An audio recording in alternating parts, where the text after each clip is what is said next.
Et nous parlons aujourd'hui de la polémique Audrey Pulvar, Gérald Darmanin, une passe d'armes suite à une multitude de propos de la tête de liste au régional en Île-de-France en commun.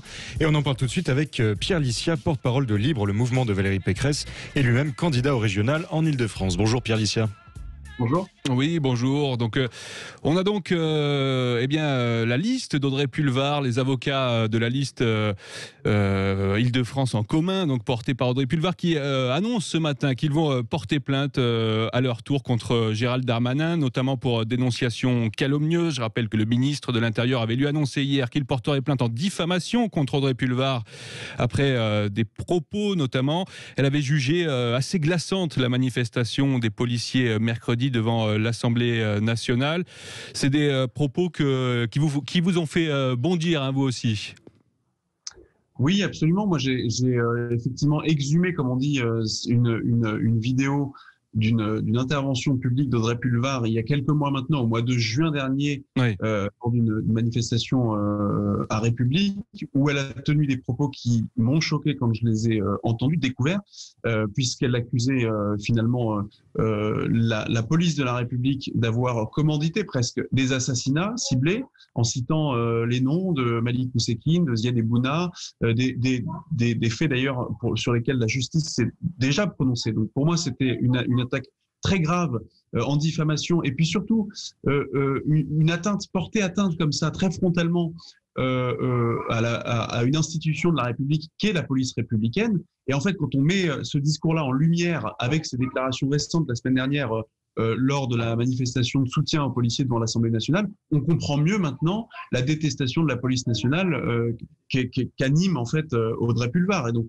ça permet vraiment de comprendre l'état d'esprit de la candidate socialiste en Île-de-France. Alors je vous interromps juste un petit moment parce qu'on a les propos d'Audrey Pulvar tirés de la vidéo justement que vous avez exhumée, et je voudrais qu'on écoute un petit extrait. La police et le racisme dans la police, c'est évidemment aujourd'hui Théo, c'est évidemment Adama. Ce sont évidemment tous ces garçons et ces filles qui subissent et qui ont subi et qui parfois en sont morts. Justice pour les victimes du racisme et des violences policières, quels qu'ils soient. Alors est-ce que vous comprenez la plainte du ministre de l'Intérieur sur... peut-être d'un point de vue formel, ça intervient dans un timing quand même un peu étonnant. Qu'est-ce que vous en pensez ? Pour le coup, sur la plainte du ministre, on est vraiment sur de l'agitation à l'approche des échéances électorales, où on a le ministre de l'Intérieur qui vient au secours du candidat LaREM, très à la peine en Île-de-France, pour essayer d'instaurer un match avec Audrey Pulvar. Donc, en fait, cette plainte, elle a aucune chance quasiment d'aboutir. Les faits sont prescrits. C'était il y a, comme je vous disais, presque un an. Moi, j'aurais préféré que le ministre de l'Intérieur se saisisse de ces propos-là, de ces faits-là, dès lors qu'ils ont été prononcés, et ne pas attendre qu'un simple citoyen, au fond comme moi, exhume cette vidéo-là pour s'émouvoir des propos qui ont été tenus.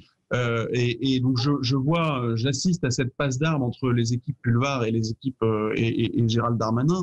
Au final, ça a assez peu d'intérêt. Ce qui est choquant, en revanche, c'est la nature des propos, c'est le fond des propos.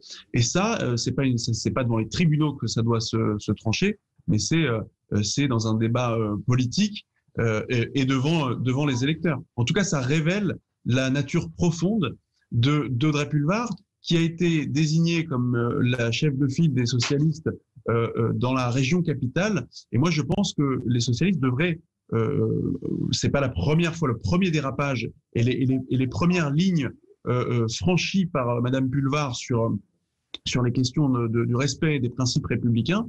Je pense que le Parti socialiste devrait faire un peu son aggiornamiento en la matière et prendre des décisions quant à sa chef de file. On ne peut pas avoir une gauche comme ça qui tourne systématiquement le dos à la fois aux principes républicains, à l'universalisme et à nos institutions, comme c'est le cas de la police républicaine. Alors précisément, peut-être dans le détail, qu'est-ce qui vous choque précisément dans les propos d'Audrey Pulvar, qu'on comprenne bien? On a entendu à l'instant les propos qui ont été tenus.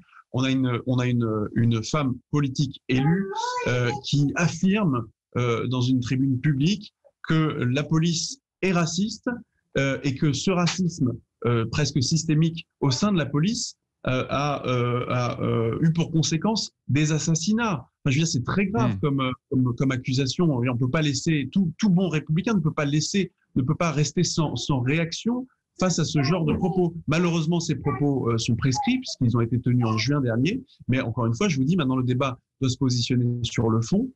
Qu'est-ce qu'on fait pour soutenir nos policiers ? Manifestement, aucune des listes de gauche en Ile-de-France nous semble-t-il, a envie de soutenir les policiers. Il semblerait que du côté de La République En Marche, le ministre de l'Intérieur soit un peu à la remorque de nos propositions et des vidéos que je peux pour le coup moi-même relayer sur les réseaux sociaux. Donc ça en dit long sur soit son amateurisme puisque les faits sont prescrits, soit son manque de discernement par rapport à ce qui se passe. Donc maintenant, il faut avoir un vrai débat sur la sécurité dans notre pays et surtout un vrai débat sur comment est-ce que la société fait bloc derrière ces fonctionnaires de police qui, je vous le rappelle quand même, en l'espace de 3 semaines, ont perdu 2 des leurs.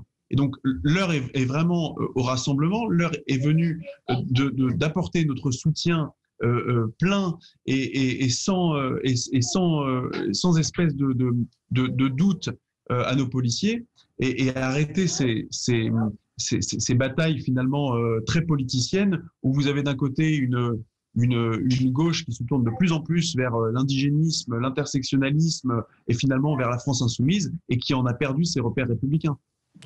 Qu'est-ce que vous avez pensé de cette manifestation mercredi devant l'Assemblée nationale ? On a beaucoup parlé de récupération politique parce qu'on avait des personnalités venues vraiment de toutes les formations politiques à part la France insoumise qui, elle, clairement avait décidé de ne pas y participer. C'était de la récupération politique, selon vous, la présence notamment de Gérald Darmanin dans le cortège ?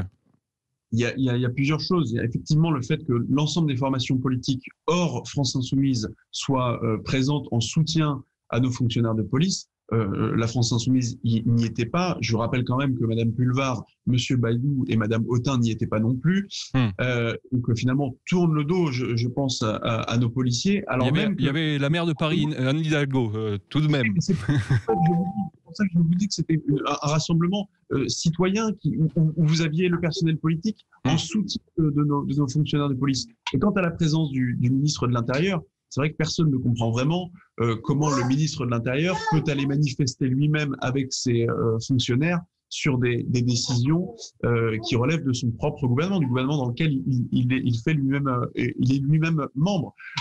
Tout ça pour finalement être dans une sorte de jeu un peu étrange avec le garde des Sceaux, où le ministre de l'Intérieur va défiler pour demander plus de sanctions et plus de fermeté de la part de son collègue garde des Sceaux. C'est une sorte de paradoxe. L'AREM, c'est le en même temps de l'AREM sur cette question-là. Alors justement, est-ce que vous comprenez, d'ailleurs c'est ce que demandent les syndicats de police, les policiers qui demandent avant tout une réponse pénale plus forte contre leurs agresseurs. Ça, sur le fond, c'est ce qu'il faut faire selon vous ? C'est évident. On peut pas laisser comme ça des fonctionnaires, mais quels qu'ils soient d'ailleurs, j'allais vous dire, c'est vrai pour les policiers, c'est vrai pour les pompiers, c'est vrai pour aussi nos personnels soignants, nos infirmiers, c'est vrai pour nos professeurs dans les établissements scolaires, dans les lycées qui essuient chaque jour toujours un peu plus d'agressions, qu'elles soient verbales ou malheureusement physiques. Je pense que pour ces personnes-là qui sont pour le coup, nos nouveaux hussards de la République, il faut avoir des sanctions exemplaires. Il faut être d'une fermeté extraordinaire. Et aujourd'hui, malheureusement, on n'y est pas. Et ça vaut évidemment pour nos fonctionnaires de police qui risquent chaque jour leur vie pour nous protéger. Je vous rappelle quand même qu'il y a 8 fonctionnaires de police blessés chaque jour dans notre pays. Ça peut pas nous laisser indifférents. Et donc, quand j'entends certains crier aux violences policières, quand on connaît ces chiffres-là et quand on connaît la réalité du métier de policier, c'est tout simplement abject et indigne des responsables politiques. Mais écoutez, merci beaucoup Pierre Lycien. Je rappelle que vous êtes celui d'ailleurs qui avait reposté cette vidéo qui a fait le buzz, et vous êtes porte-parole de Libre, le mouvement de Valérie Pécresse et candidat au régional en Ile-de-France. Merci beaucoup et passez une excellente journée.